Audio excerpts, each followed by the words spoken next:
Earworm. Earworm. Oh, oh, oh. Earworm. Earworm.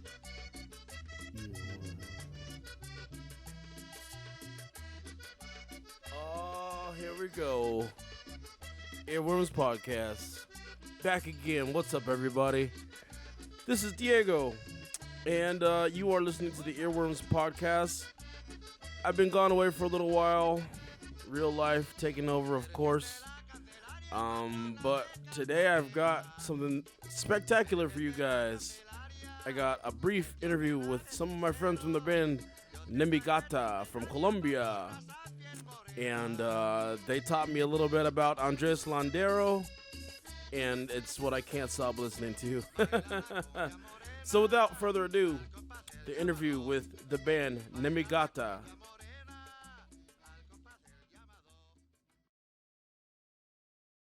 Guys, what's up? This is Diego. Another episode of Earworms. I'm joined today by my buddies in the band Nemegata. What's up, guys? Hey, Hey, Diego. Good to you? chat with you. Yeah, we're Nemegata from Austin, Texas, but we're actually from Colombia originally. Yeah. What parts of Colombia are you guys from? I'm from Bogota. Bogota. Bogota. I'm from Cogua. I grew up in Cogua, which is a really small town in the countryside near Bogota, like north of Bogota. Mm-hmm. Cesar, the bass player, he's from Medellin. Medellin. Cool. Yeah. One of my friends here, Fabian, is from Medellin. And him and his girlfriend, Natalia, they go to Medellin every year. And they always invite me, and I always miss it. You Well, never been? next time you think I you need haven't to been to go. Colombia, no, but my dad's actually from Argentina. Oh, cool. Yeah, that's why I get the name Diego. Diego I see. Maradona. Ah. My little bro have the Diego's name because Maradona too. Yeah. Nice. Man, I want to first talk to you guys about rock and roll music, because rock and roll, I can hear it in you guys' culture and the music that you guys make. It's really a big part of your sound. And like my dad was like super into rock and roll, Mhm. but I guess he was kind of weird because in the I want to say the 70s, like he was like watching Easy Rider and he was thinking about Jimi Hendrix, and that was what he was obsessed with. Yeah. What about you guys? Well, it's it's funny because like we don't really follow like rock and roll bands like that, Yeah. but I can totally see why it's perceived as rock because what we really like our big inspiration besides Colombian roots music is psychedelic music that Mm, happened in South America, the Caribbean, Africa. yeah. So, I mean, that does have a rock and roll element, but Mm. those have been like our references mainly. Then, like, I, I don't really like sit down and listen to like Led Zeppelin. You Wow. know what I mean? Yeah. I have, of course, Yeah. I know, but it's not like I'm constantly listening to bands from Zambia and from Brazil and like Yeah. Chicha, and Compa from Haiti, uh, stuff like that. Wow. What about you, Fabian? Well, but I grew up listening rock and roll. In Colombia is a big influence always. Yeah. And I grew up when the rock en español boom Oh in yeah. Latin America. So, in my experience, it's a big influence, and maybe my sounds is a little rocky in the drum set. A lot, Rocky. And yeah, some parts, but yeah, but like Victor said, we try to get some parts or influences, but Yeah. it's not just rock. But yeah, I think my sound is pretty rock sound. I think Right the on. vibe probably like it's kind of rock and roll, right? Just like Yeah, yeah. Well, you know, there's a band here that I love, and that you guys also kind of remind me a bit of, and they're called the Mars Volta. You guys know these oh guys? yeah, with And that, you yeah. know, when I was listening to your guys' music, you guys always reference also Mars too, you know. Oh yeah. And Mhm. so I was wondering, like, if you guys had like kind of an influence bands like that. Yeah, a little Kind bit. of. Kind of, yeah, Yeah, yeah. yeah, yeah. Yeah, for me, I discovered Mars Volta recently, you know? Mm. So that's a pretty energy band. But yeah, I can saw some things kind of our music. So yeah, a little bit influences.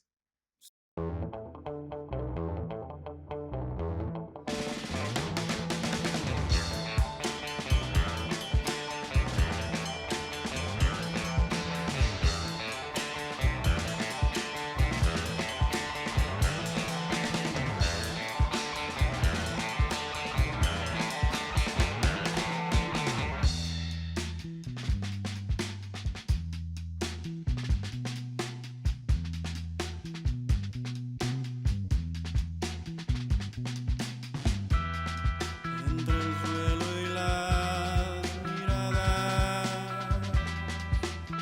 y los pasos del olvido, lejos vieras de repente, se hacen dioses y señores. A quien mires a los ojos, si eres tú el que quiero ver.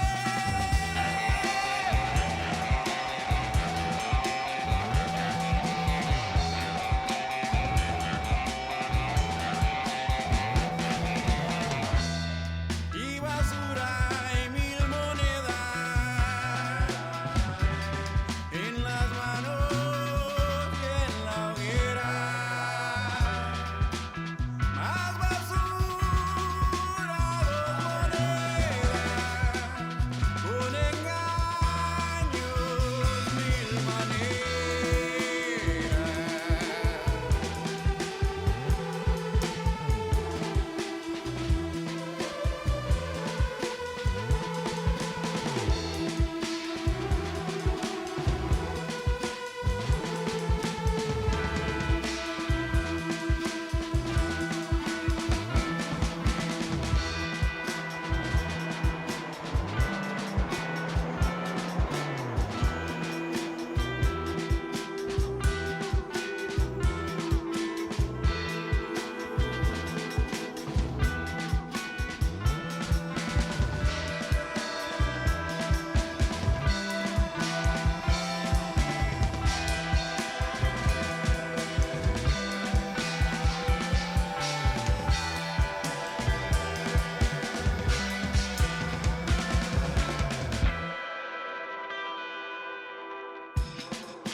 Ya la hora va llegando, los pasos se van sintiendo, y un minuto de silencio, la llama se va prendiendo, detonado ya el disparo, la fachada no te importa, mientras las piezas pendientes escupe la sangre, con hambre entregando entero, y las flores mutiladas, ya la llama no se apaga ni con palo ni con bala, y una niña en pleno vuelo con bastones en la mano, esa llama no se apaga ni con palo ni con bala, esa llama no se apaga ni con palo ni con bala, esa llama no se apaga ni con palo ni con bala.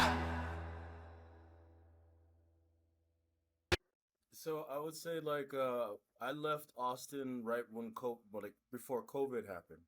Mm-hmm. So I want to say that when you guys started performing, and they were telling me, I think I was already gone. So Oh I really? got you on both times when I came back to visit, you know.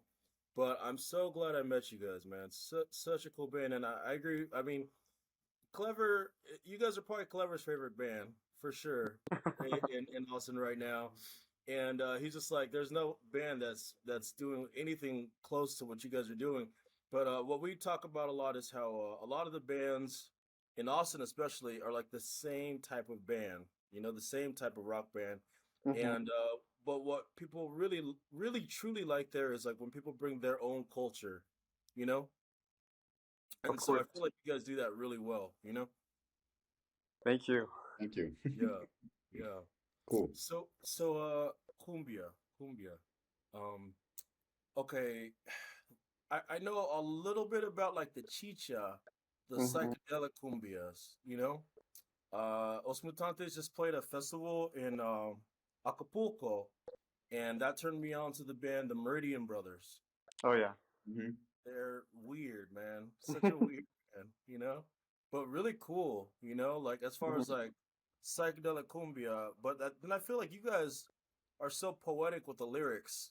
Like the just the lyrics alone were I mean wild, you know? Mountains, jaguars, the Saturn. I love it. Yeah, yeah. That's really cool, man. Thank you. So like some of the psychedelic cumbias you guys Oof. Um, like the old ones. yeah, I mean, definitely a lot of the cumbias from Peru. You know, the Yeah. chicha, psychedelic cumbias, cumbia amazónica. Mm, Um, I think that's really where it started. You know, in that sense. But then there were a lot of because the whole psychedelic thing was happening everywhere. You know, so there were a yeah. lot of bands in Colombia that were very experimental, and a lot of these recordings were just studio projects, kind of like Motown. Yeah. There weren't really bands that existed. They didn't play shows. Mm, So especially in towns like Barranquilla in the Caribbean, there were a lot of crazy recordings of people Mhm. just playing Colombian rhythms with like electric guitars and like weird noises and yeah. like being super creative, kind of like Tropicalia stuff a little Oh bit. You yeah. know, it's just like very experimental, but like looking for that identity, like what can we bring with our roots into these Yeah. places, you know, like more urban, like psychedelic things. Um, so it's been like we've been digging through a lot of old records and like just rediscovering all these bands that sometimes you think that the new stuff happened a couple decades ago, but then you realize like damn, like Colombians were doing crazy things in the '60s, you know. Oh yeah. Hmm. So those types of like very experimental old bands from Colombia, from Peru. There's also, I mean, this is more recent, like in the '90s, in Buenos Aires, the cumbia villera started like booming with Oh yeah. I don't know has a much lot of about this music, huh? Say it again. What? synthesizers. Say that one more time. The name. Cumbia villera, Villera, Mm. cumbia villera, Vishera. Vishera. Yeah. because the villas are like the working class neighborhoods Yeah. in Yeah. Buenos Aires, right? And but that's where it comes from. It's like Right. the cumbia that was made or it's made there. A lot of synths and stuff. So And it's been a cool journey, like kind of tracing cumbia, and you can go deep into like the actual roots with like it's just drums and singing and like certain types of flutes. Yeah. Uh, and then realizing that folks in Cape Verde were recording cumbias as well. You know, there's like records of cumbias made in Cabo Verde. So like a lot of exchanges, from Africa to like South America. Yeah. People, people making African music in Barranquilla, like imitating the sound of high life and Mm. Afrobeat, and Mm-hmm. singing. Like they would kind of imitate the languages, Yeah. but they weren't really saying anything. It's just like random words. Interesting. Whoa. so Crazy. Yeah. so it's like a really really cool, um, just cool find, you know, and Brazilian music too. It's just like, damn, so many bands that Oh yeah, did yeah. so many things.